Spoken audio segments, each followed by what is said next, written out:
కూటమి ప్రభుత్వం ఎన్నికల్లో ఇచ్చిన హామీలకు 3,22,000 కోట్ల బడ్జెట్ కి ఏమాత్రం పొంతన లేదని స్థానిక నాయకుడు పాటంశెట్టి సూర్యచంద్ర ఎద్దేవా చేశారు. కాకినాడ జిల్లా కిర్లంపూడి మండలంలో గల అతని నివాసం వద్ద మీడియాతో మాట్లాడారు. గెలిచిన వెంటనే సూపర్ 6 అమలుతో పాటు సుమారు 150 రకాల హామీలు ఇవ్వడంతో ప్రజలు కూటమి ప్రభుత్వాన్ని గెలిపించారని అన్నారు. ఈ బడ్జెట్ లో కూడా ఇచ్చిన హామీలను నెరవేర్చకుండా ప్రజలను నిరుత్సాహపరిచారన్నారు. జగ్గంపేట నియోజకవర్గంలో చంద్రబాబు నాయుడు, పవన్ కళ్యాణ్ ఎన్నికల ప్రచారంలో ఇచ్చిన హామీలు కూడా నెరవేరలేదన్నారు. ఎమ్మెల్యే జ్యోతుల నెహ్రూ తక్షణం స్పందించి జగ్గంపేట నియోజకవర్గంలో పుష్కర ఎత్తిపోతల పథకం పునర్నిర్మాణం చేసి రైతులకు సాగునీరు అందివ్వాలని డిమాండ్ చేశారు.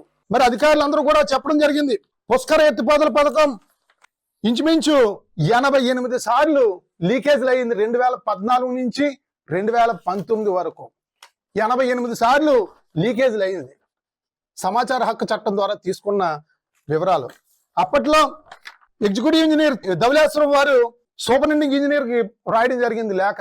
88 సార్లు ఇక్కడ పైప్ లైన్ బద్దలాసిపోయింది, నిధులు మంజూరు చేసి కొత్త పైప్ లైన్ వేయాలని 18/4/2016లో ఎగ్జిక్యూటివ్ ఇంజనీర్ నుంచి సూపరింటెండింగ్ ఇంజనీర్కి వెళ్ళింది.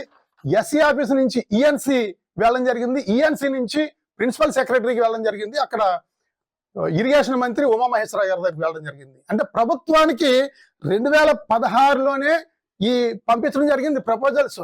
పుష్కర ఎత్తిపోతల పథకం, Talluru pump house pipe line మార్చాలని చెప్పేసి ఆ రోజే పంపించడం జరిగింది. మీరు శాసనసభ్యులుగా ఉన్నారు.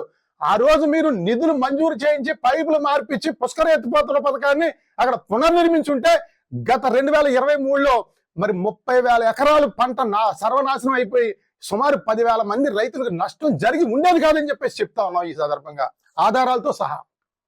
అంటే ఈ సందర్భంగా ఈ వివరాలన్నీ ఈ రోజు ఎందుకు చెప్తా ఉన్నాం అంటే, మరి నాడు వైఎస్ఆర్ కాంగ్రెస్ పార్టీ అధికారంలో ఉంది.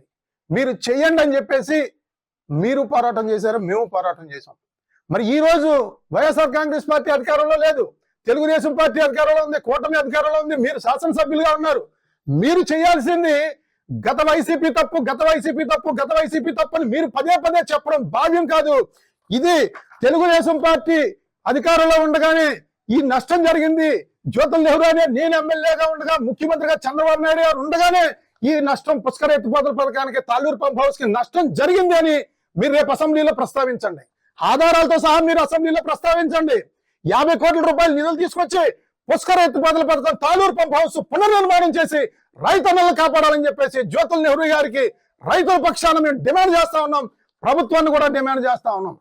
లేని పక్షంలో మరి రేపు జూన్ నాటికి పుష్కర ఎత్తిపోతల పథకం ద్వారా నీరు ఇవ్వకపోతే పుష్కర ఎత్తిపోతల పథకం మీద ఆధారపడినటువంటి 42,000 ఎకరాలు రైతాంగం అందరితోని కూడా ఉద్యమాలు చేసి మరి రోడ్డు ఎక్కడం కూడా జరుగుద్దని చెప్పి కూడా ఈ సందర్భంగా తెలియజేస్తూ, మరి ఇది రైతు ప్రభుత్వం అంటున్నారు, అది నిలబెట్టుకోవాలని చెప్పి కూడా ఈ సందర్భంగా తెలియజేస్తూ, మరి మీరు ఎన్నో వాగ్దానాలు చేశారు, ఒక్క వాగ్దానం కూడా పూర్తి కాని పరిస్థితి. మరి దయచేసి ఇది మాటల ప్రభుత్వం కాదు, చేతల ప్రభుత్వం అని చెప్పేసి కూడా నిరూపించాలి.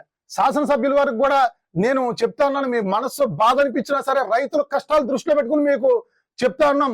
పుష్కర ఎత్తిపోతల పథకం పునర్నిర్మాణం జరగాలి, పైప్ లైన్ మార్చాలి, రైతులకు నీరు ఇవ్వాలని చెప్పేసి సందర్భంగా తెలియజేస్తూ, మరి ఇది డిమాండ్ అనుకుంటారో, రైతుల పక్షాన విజ్ఞప్తి అనుకుంటారో, మీరు ఏ రకంగా భావించినా పర్వాలేదు, తక్షణం నీళ్లు ఇవ్వాలి.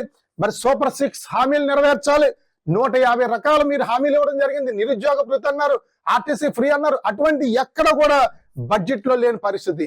మాటలు మాత్రం 3,22,000 కోట్ల జనరంజకమైన బడ్జెట్ అంటారు. ఎక్కువ శాతం మంది పేదలందరూ కూడా చాలా నిరుత్సాహంలో ఉన్నారని చెప్పి తెలియజేస్తూ, ప్రభుత్వం వెంటనే స్పందించి మరి పుష్కర ఎత్తిపోతల పథకాన్ని పునర్నిర్మించి నిధులు కేటాయించాలని చెప్పేసి సందర్భంగా తెలియజేస్తా ఉన్నాం. Thank you.